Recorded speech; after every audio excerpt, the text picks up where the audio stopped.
پیش دکتر اطفال. دکتر اطفال رو بگید بینایی سنجی بچه‌تون هم چک بکنه. خب قطره عاده از روز سوم قطره عاده به بچه‌تون میدید. قطره عاده چقدر بهش میدین؟ 1 سی سی 25 قطره. تا کی بهش میدین؟ تا 2 سالگی. بعد یه سال خود بهداشت هم داریم اینا رو بهداشت حتما بهتون میده. خب ولی 3 تا 5 روزگی برای غربالگری میبریدش. الان براتون حساب کردم که غربالگریتون میشه کی. خب نگاه کنید بهتون گفتم چه مدلی نگه دارین بچه اصلا دماغش گیر نمیکنه. اگر شما ناف به ناف پوست به پوست مستقیم بتونید بچه رو نگه دارید، این بچه که داره شیر میخوره این حالتی میشه، یعنی این دماغش گیر نمیکنه. به خاطر همین دیدین الان اینطوری راحت شدی. شما اصلا نباید به سمت بچه اینطوری خمشی، بچه باید به سمت شما خمشه. خب پس یادتون باشه بچه باید به سمت شما خمشه. تغذیه انحصاری تا 6 ماه شیر مادر، هیچ چیزی به بچه‌تون ندید. پستونک نه شیشه اصلا پستونک اینا بچه رو چیز میکنه، بچه میمونه با خودش میگه خدایا شیر پستونکه چیه من باید بخورم. به خاطر همین بچه رو گیج نکنید، بذارید چی نگاه کنید. آفرین بعد از 6 ماهگی تا 2 سالگی با تغذیه انحصاری دیگه نیست، میشه تغذیه تکمیلی هم باهاش استفاده بکنید. خب چند بار ادرار کنه در روز شیرتون کافیه؟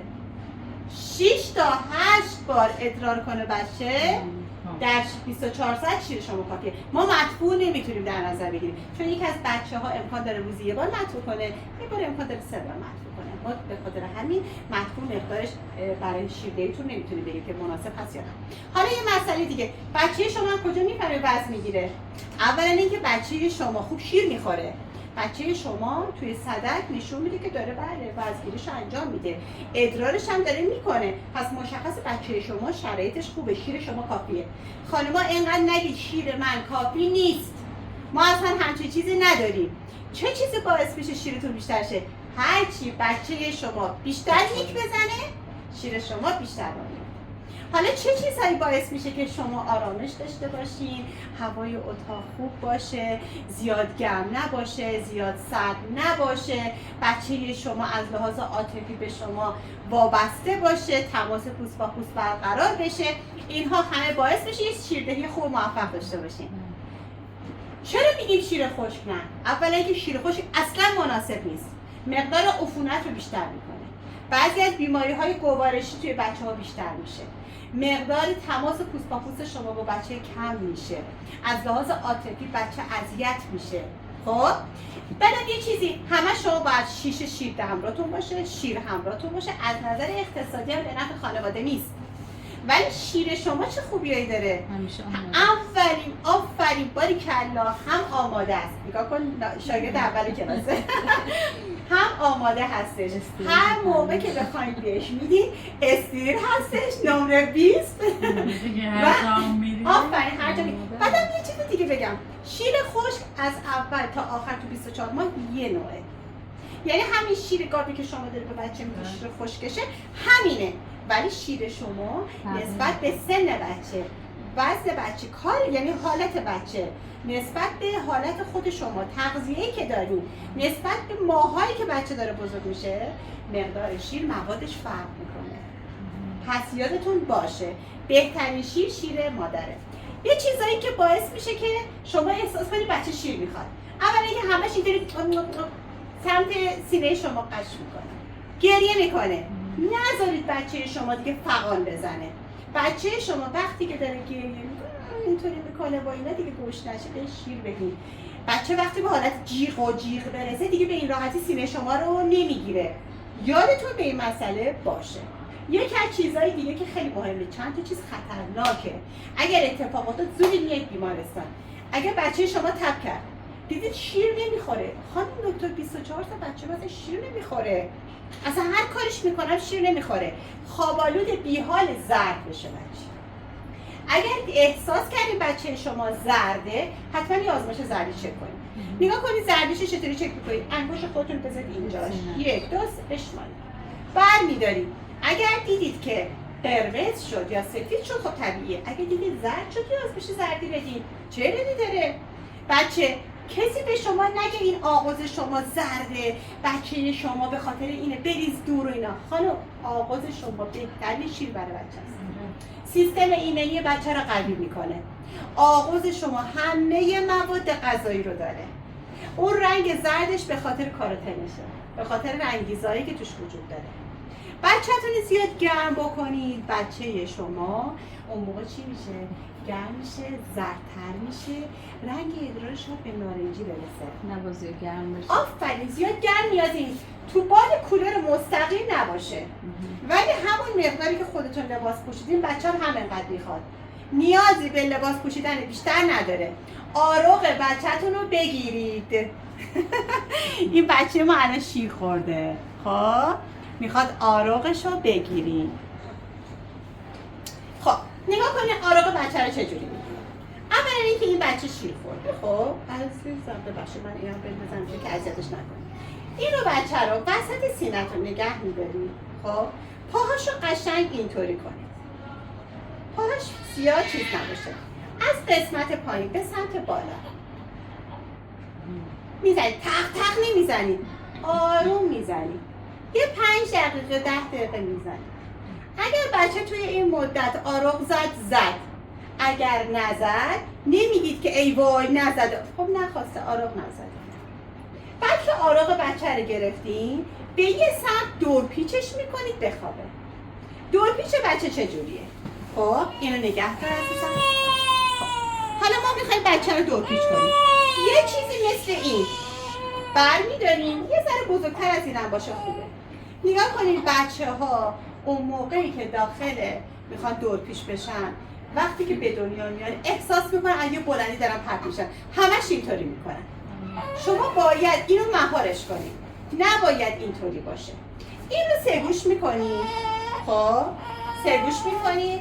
ببخشید مادر رو نیومد. این رو سرگوشش میکنید، میذارید این وسط. خب میذارید وسط، میذارید عزیزم. این هنوزم شیر میخواد، هنوزم از لحاظ عاطفی نشون میده که بهت وابسته است، میخوادش که تو بغلت باشه. به خاطر همین اینو میذاری وسط این. خب بچه رو به هیچ عنوان دستاشو قنداق و صاف نمی‌کنید، انگار که داخل رحم شماست. همین مدل. خب این رو اینطوری میبندید.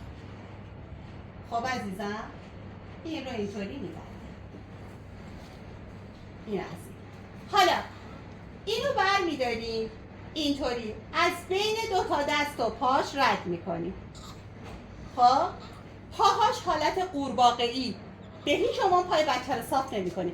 پاشو قورباغه‌ای می‌کنی چه خوبی میشه؟ این استخوان فبر توی این لگن بازی میکنه. بچه پاش خوش‌فرم میشه، خوشگل میشه. اینطوری نکنید بچه رو. اینطوری میشه. بعد اینو حالا به یه جایی گیر میدید. من حالا به اینجا گیر میدم. بچه رو همیشه به یک پهلو بخوابونید. به خاطر چی به یه پهلو میخوابونید؟ چون یه دفعه تو گلوش بپره بغل دهنش میریزه. خدا نکنه تو گلوش نمونه خفشه. اینطوری میکنید بچه قشنگ میخوابه. حالا اینو نگاه تکون میدید. اصلا بچه اینطوری نمیشه. خب میخوابه. اگه چند مدت بچه شما شیر نخورد بیدارش میکنید؟ 3 ساعت.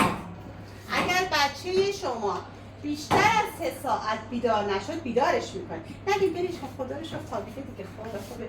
نه این بچه خواب نیست. بچه نیاز داره که بیدارش کنی و بهش شیر بدی. پس یادتون باشه بچه رو بیدار میکنید به بچه‌تون شیر میدید. اوکی؟ همه این کار رو انجام میدید. حالا دوشیدن شیرتون مهمه. با کاپ شیرتون رو میتونید بدوشید.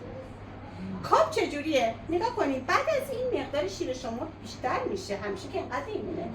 اضافه شیرتون رو میدوشید، نگه میدارید توی یخچال، فریزر یا توی فضای اتاق. میخواد برید بیرون، میسپارید به مامانتون. اولی که با سرشیشه و شیشه بهش شیر نمیدن، با کاپ بهش شیر میدن. کاپ بهش میدن. کاپ همونطوری که بهتون الان میرن و میارن آموزش میدن بهتون. با کاپ به بچه‌تون شیر میدین. حالا چیکار میکنین؟ مثل گربه میذارید بغل دهنش، اینکار لیس میزنه. خب خیلی قشنگ میخوره. اصلا احساس نکنید. اون کاپو 2/3 پر شیر میکنید. بیشتر از اون نمیکنید. مقدار شیرتون که میمونه نگاه کنید این جاهای یخ هست، یخ درست میکنه. توی اون اضافه بذارید تو فریزر. اگه شما کارمند هستی میده تو فریزر موقعی که میخواید برید بیرون، موقعی که کاری دارید، کارمندید، میگید شیرتون نیستش، مادر شما، خانواده شما برمی‌دارن از اونجا. حالا چطوری میخوان اون شیر رو گرم کنن؟ اولا که شیری که گرم شد دوباره نمیذاری توی فریزر، دیگه اون شیر به درد نمیخوره. میذاری توی فضای اتاق، مقداری میمونه، گرم میشه، آب میشه. بعد به حالت بماری گرمش میکنی. بماری چجوریه؟ یه دونه آب جوشی درست میکنی، این ظرف شیشاش ظرف شیرتو میذاری داخلش، اینطوری یواش. اینطوری نکنی باعث میشه که بچه نفخ کنه، تف بکنه. یواش اینطوری میذاری، گرم میشه، به بچه میدی. این بهترین راه شیر خوردن بچه است موقعی که شما نیستید. SNS شما نیاز نداشتین، بازم دوباره من کالای SNS رو گذاشتم براتون، ولی SNS نیاز نداشتین. همون چیزی که مثل چیز بس میشه. فیدینگ میشه برای برای کسایی که نوک سینه‌شون تخته، شیر ندارن، نمیتونن شیر بدن، ولی ما بهشون کمک میخوام بکنیم. ولی الان برای شما هم نوک سینه‌تون خوب هستش، هم نیپلتون خوبه، هم بچه شما ساکینگ خوبی داره، هم خدا شکر هیچ مشکلی برای این کار نداریم. خب پس این چیزهایی هست که من بهتون گفتم، شما در جریان باید باشین. اگه بازم دوباره سوالی چیزی دارید بگید، من هستم. دستتون در نکنه.